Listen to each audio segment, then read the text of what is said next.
మీరు చెప్తున్నట్లుగా ప్రజలే ప్రభువులు అని మీరు అంటున్నారు. ఈ ప్రభుత్వాలని అది ఏ ప్రభుత్వం అయినా రెక్కలు ముక్కలు చేసుకుని ట్యాక్సులు కట్టేటువంటి ప్రజలు ఎక్కువ అంటారా? లేకపోతే తాత్కాలికంగా మన అవసరాల కోసం మనం ఓటు ద్వారా ఎన్నుకున్నటువంటి నాయకులు గొప్పవాళ్ళు అంటారా? ప్రజాస్వామ్యంలో ఎవరిది పైచేయి?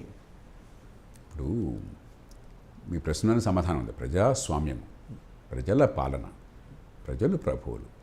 కాబట్టి మొత్తం సమాజ హితం కోసం ఏ మేరకు నాయకులు కానీ అధికారులు కానీ అవసరమో అంటే ప్రతిభ ఉన్నవాళ్ళు, సామర్థ్యం ఉన్నవాళ్ళు, చిత్తశుద్ధి ఉన్నవాళ్ళు, అనుభవం ఉన్నవాళ్ళు, విచక్షణతో నిర్ణయాలు చేయగలవాళ్ళు అక్కడ కూర్చుని మన కోసం మంది హితం కోసం నిర్ణయాలు చేస్తే దానివల్ల లాభం మనం పొందుతాం. కాబట్టి సమర్థులు అక్కడ ఉండేట్టు చూసుకోవాలి.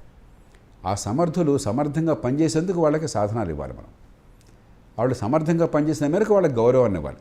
వాళ్ళు సొంత సమయాన్ని, సొంత అవసరాన్ని పక్కన పెట్టి మన కోసం 10 మంది కోసం పనిచేస్తే ఆ మేరకు మనం గౌరవించబట్టాలి కదా. అంత మేరకు గౌరవం ఇవ్వాలి తప్ప పదవిలో ఉన్నాడు కాబట్టి గౌరవించటం, పదవిలో లేకపోతే తక్కువ చేయటం, వాడు త్రాష్టుడైనా కూడా వాడిని గొప్పగా చూపెట్టడం పదవిలో ఉన్న కారణంగా, వాడు గొప్పవాడైనా పదవులు లేని కారణంగా వాడిని తక్కువగా చూడటం, ఇది మూర్ఖుల లక్షణం. ఖచ్చితంగా నాయకత్వాన్ని కూడా గౌరవించాలి మనం. సమర్థులైన నాయకులు దేశహితం కోసం పనిచేస్తే, చాలా నానా కష్టాలు పడితే, అందరి ప్రయోజనాలు సమన్వయం చేస్తే దాన్ని మనం గౌరవించాలి. కానీ ఎప్పుడు వాళ్ళు చేసిన ఫలితాలను గౌరవించాలి. పదవిలో ఉన్న కారణంగా గౌరవించడం కాదు.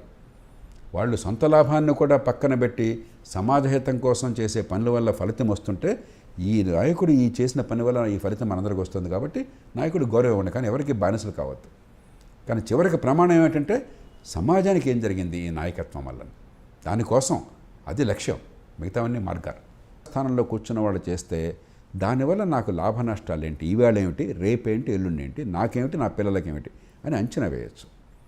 అదేం లేకుండా మనకి పేరుకు ఉత్తుత్తి విద్య తప్ప ఆలోచించే శక్తి కొరవడింది అనుకోండి, మౌలికమైన పరిజ్ఞానము లేదు, తార్కిక శక్తి లేదు, నా ప్రయోజనం ఏంటో అర్థం చేసుకునే